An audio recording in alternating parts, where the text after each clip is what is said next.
तो हेलो दोस्तों, मेरा नाम है वत्सल श्रीवास्तव और आप देख रहे हैं ऑल इन वन। तो यार, आज की इस नई वीडियो में मैं बताने वाला हूँ आपके लिए कौन सा प्रोसेसर बेस्ट रहेगा, इंटेल या एएमडी। तो चलिए वीडियो को फटाफट से स्टार्ट करते हैं। मैं आपको गारंटी देता हूँ, अगर आपके मन में इन दोनों कंपनीज को लेके या इन दोनों के कंपैरिजन को लेके कोई भी डाउट्स है तो वो आज इस वीडियो में क्लियर हो जाएंगे।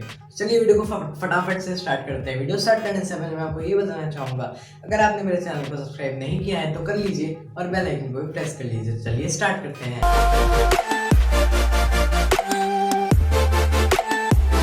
तो गाइस, सबसे पहले हम यहाँ बात कर लेते हैं कि कंपटीशन दोनों कंपनीज के बीच में कैसा है। इंटेल ज़्यादा कॉम्पिटिटिव है या एएमडी?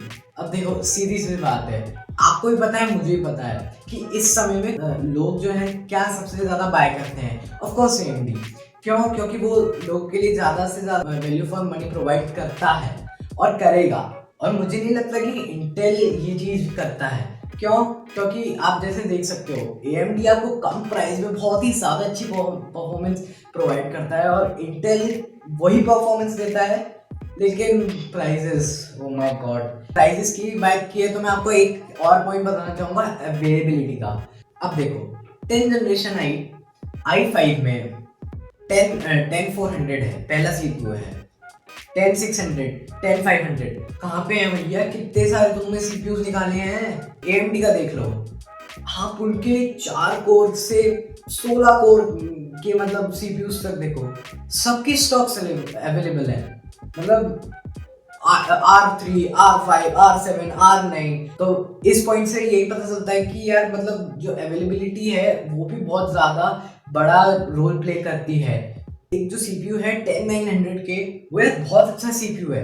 मतलब 10 कोर का वो सीपीयू है, बहुत अच्छा परफॉर्मेंस वो प्रोवाइड करता है। अगर AMD अपनी थोड़ी प्राइस ठीक, AMD बोल रहा हूँ, अगर इंटेल अपनी थोड़ी प्राइस ठीक कर ले तो कहाँ है भाई? इधर मैंने तो नहीं देखा आज तक सेल होता हुआ। क्या कर सकते हैं हम। तो अब नेक्स्ट जो एक बात आती है वो आती है मतलब कि आप कॉम्बो से मेरा मतलब है कि आप जैसे सीपीयू लेते हो उसको मदरबोर्ड पे डालते हो, तो आप एक मतलब मैं इसमें भी एक और एग्जांपल लेना चाहूँगा, Ryzen 5 3600 का और 10400 का। तो ये दोनों सीपीयूज हैं। अब आप एक Ryzen 3600 है, आप उसको B450 मोटार पे आराम से लगा सकते हो। बहुत ही अच्छा मदरबोर्ड है, मतलब अच्छा से मेरा मतलब बहुत ही डिसेंट मदरबोर्ड है। आप और उस सीपीयू के साथ स्टॉक कूलर आएगा, आप उस स्टॉक कूलर पे कुछ भी करो, गेमिंग, स्ट्रीमिंग, एडिटिंग, पूरा इस्तेमाल कर लो सीपीयू का, लेकिन फिर भी वो ओवरहीट नहीं करेगा और वो इनफ है। और आप लगाते हो 10400 को, एक B460 का मदरबोर्ड चाहिए होगा आपको, और i5 को भी लगाते हो, तो आपको कम से कम मैं मानो 240 mm का रेडिएटर तो चाहिए ही चाहिए होगा। उस मतलब अच्छा रेडिएटेड 240 mm का। अगर आप बेकार सा लगाते हो तो आपको उसमें भी पता नहीं बहुत ही गंदे टेम्परेचर दिखाई देते हैं।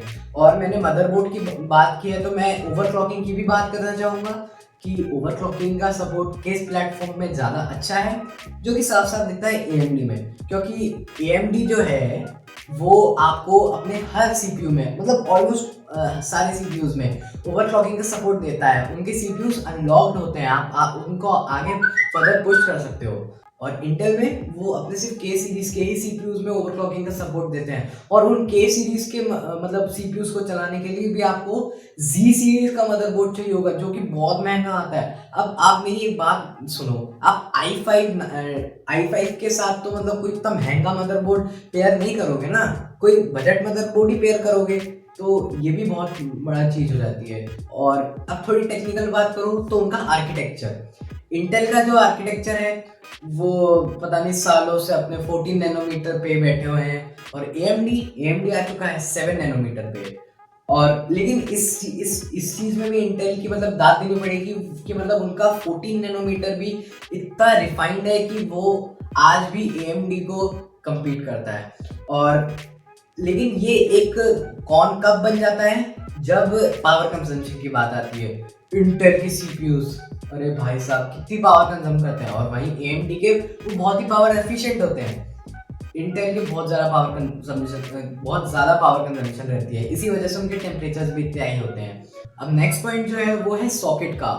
ओ भाई, AMD सेम सॉकेट AM4, जिसमें आप मतलब फर्स्ट जेन लगाओ, सेकंड जेन लगाओ, थर्ड जेन लगाओ, और फोर्थ जेन भी उन्होंने AMD वालों ने बोल दिया कि मतलब आप एक सिर्फ बायोस अपडेट के बाद आप अपने फोर्थ जेन भी उसी सॉकेट पे यूज कर सकते हो।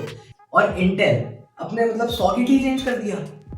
जो लोग मतलब एक्सट्रीम इतने महंगे महंगे मदरबोर्ड लेके बैठे हैं कि भैया हम तो 9 जनरेशन मतलब उस पर 10 जनरेशन अपग्रेड करेंगे, उनके तो पैसे बर्बाद। लेकिन AMD में ऐसा नहीं है, AMD इज गुड बॉय। अब नेक्स्ट पॉइंट है वो है रैम सपोर्ट का। इंटेल आपको 2666 मेगाहर्ट्ज तक ही रैम सपोर्ट देता है, और AMD पे आप जितना चाहे मतलब जितनी अच्छी रैम की स्पीड्स होंगी उतना ही मतलब वो रैम की स्पीड्स आपके CPU के साथ पेयर होके और आपको अच्छी परफॉर्मेंस देंगी।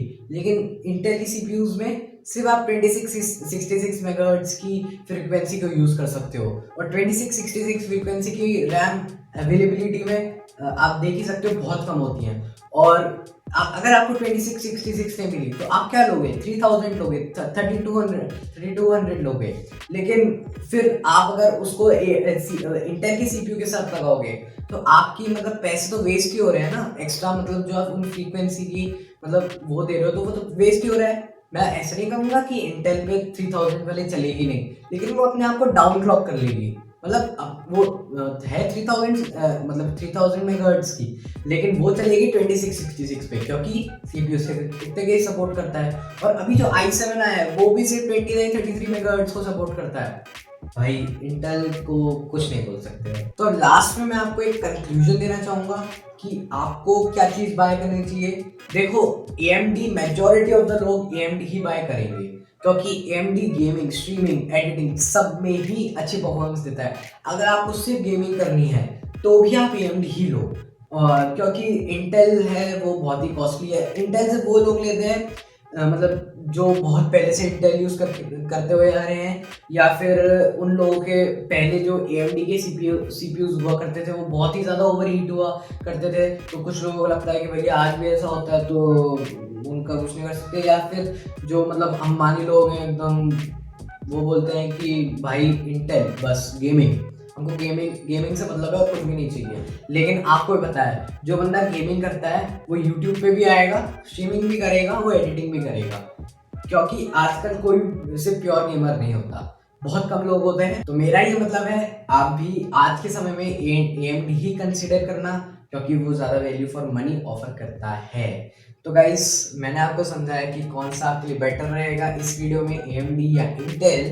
तो अगर आपको मेरी वीडियो पसंद आई हो तो इस वीडियो को लाइक कीजिए, शेयर कीजिए और सब्सक्राइब कर दीजिए मेरे चैनल को। और मैं आपसे नेक्स्ट वीडियो में मिलता हूँ। Till then bye.